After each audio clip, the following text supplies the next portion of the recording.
I'm laughing. Okay, my name, hi. I'm Anthony and I'm a trad musician. It's like the no. I'm I'm Anthony Roach and I'm a flute player from Waterford. And I guess that there was surrounded by music as a child. There's music on both sides of my parents' families, so I had no choice really. So grew up with music. My dad was a musician and my brother was a musician. My sisters played. There was always music in the house, singing. There was a piano playing, guitars, always the radio on. So that was, I guess, how it was. How I developed the love for it anyway. And I was the complete opposite. There was no music in my family. Me and Emily are sisters. My name is Sally. No music growing up. Only we were forced into lessons involuntarily. No, we were put into lessons when we were very young. And we just grew up, that's all we knew, going to lessons every Wednesday. And we just kept going and just going to more and more sessions. And then we met other musicians like the two lads and just more and more musicians in Waterford. And the scene just grew bigger and bigger. And we're still playing today, so. It was all... I kind of swayed both ways because I was so young, I didn't know what I wanted to do. So I tried it all. So I tried the classical side as well. But I always came back to the trad side, always. Yeah. I started with traditional Irish music. I started learning the tin whistle in school at the age of 7, which was kind of a fairly normal thing to happen in schools, especially in the Christian Brother schools anyway. So and then my dad played, so that kind of lent itself to my learning.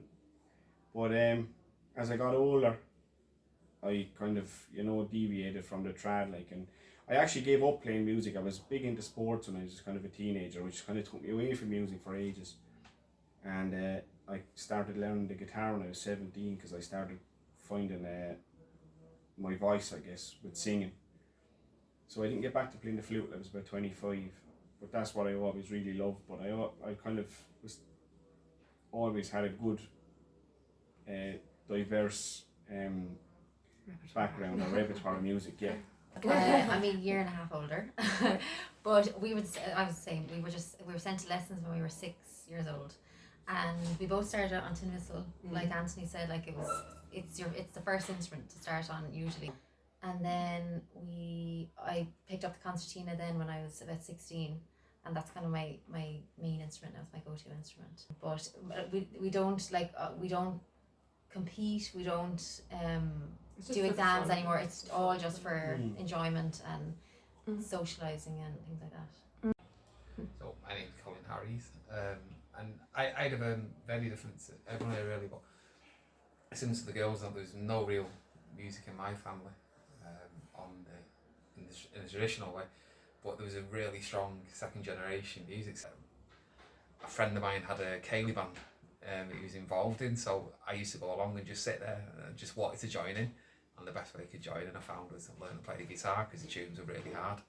So I thought I'll go for that side of it. And it's a whole social scene that I loved in the beginning, of going and playing music with your mates. And I know that's the same in London. I know that because I've been there and I've seen it. Like there's massive communities in English cities where you find absolutely top class music. But it was just so free. And it was just like start at 8 in the evening, finish at 8 in the morning, and that's no lie. That's how it was. And it just moving here, then that's how I very first started. So that'd be the formative stuff. Moving here, that was just always going to happen, I think. And meeting great musicians like the lads and playing with them.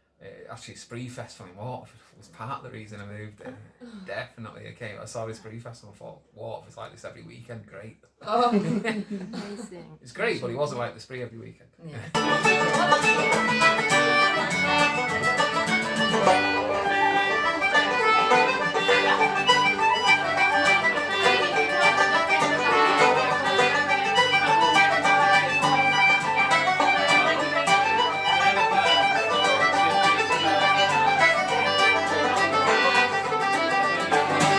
Yeah, so Pádraig O'Brien is my name, and I play the accordion, and I suppose I've been playing it since I was 13 or 14, so over 30 years now, yeah. Do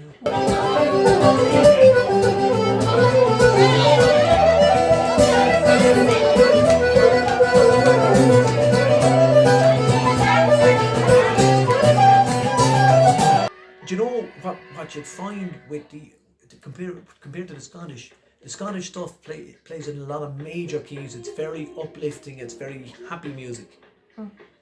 The Irish music has, like, a lot of tunes are quite fast and uplifting as well, but some of the tunes then have a lonesome feel to them, you know. And there's a word we describe to describe it in the Irish language, a word called uignas, which has no literal translation into English, because it's somewhere between somber and loneliness, and it's the way they talk in Irish language. In the Irish language, they would say, like, I suppose if you see, think of the literal translation as being loneliness, the way you would word it is ta uignas orum, which means the loneliness is above me or over me. And I think it's a beautiful way of describing it, because sometimes it's almost like a cloud, this loneliness, that, you know, when you feel it, you mightn't feel it in you, but you feel it pushing down on you, you know. And I think some of the tunes have that, and it's a subtle thing, a subtle difference between the Scottish music and the Irish music.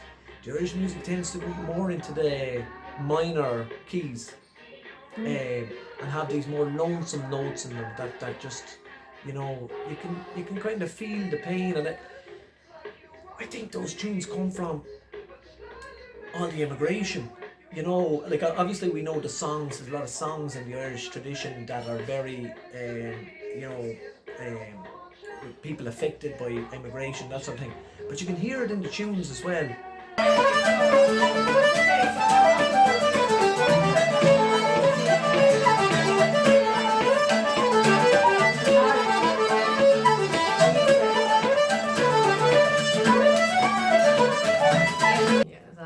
Not everyone plays Irish music. No. Very small. When we were younger, like, I definitely thought it was uncool to play Irish music. Very uncool. I was so embarrassed to ever play in front of anyone. But I just think in the last kind of, I would probably say 10 years, it's definitely, after this music, the trad music scene in Waterford is really after growing, as is every other kind of music scene in Waterford. For some reason, music is just really taken off here.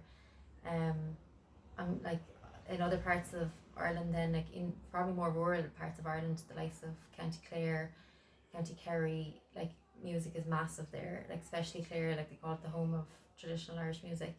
It's you would be the odd one out if you weren't learning a traditional instrument if you're from Clare, like. So it really depends on where you go. Obviously, like the likes of Dublin, like, you've so many other things as well as trad music that there mightn't be a presence in certain areas, but I think it definitely does depend on where you're from and kind of the experiences, like, kind of. Identity wise, for me, like, you know, I play other genres of music, but the thing that I feel the most is traditional music, like, for sure. Yeah. So that would be part of my identity. Like, I'd always tell people that I'm a trad flute player first before anything else. It's a much more personal community, isn't it? It is, yeah. Like, if you meet another trad player, you bond better than if you know, you met someone who is from and chances are you're going to know Yeah. somebody in their family or their friends through trad music. Like I'd say I probably know someone in every county in Ireland who has a trad music. Yeah. It's such a close knit community that like everybody knows everybody in the trad scene. Yeah. And if you're not in the trad community, you don't get it. Yeah. So you can't explain it to someone. They won't get it. Yeah. You can keep friends to trad that you might not see. You might see them once a year at a flower, but there's a strong bond there. Yeah. And you'll keep them for years, won't you? Yeah, It's really weird. You'll pick Yeah. up from the same place when you meet them again. Yeah. Tonight, the session is where I met Sally and Emily. Yeah. Do you know? Me too.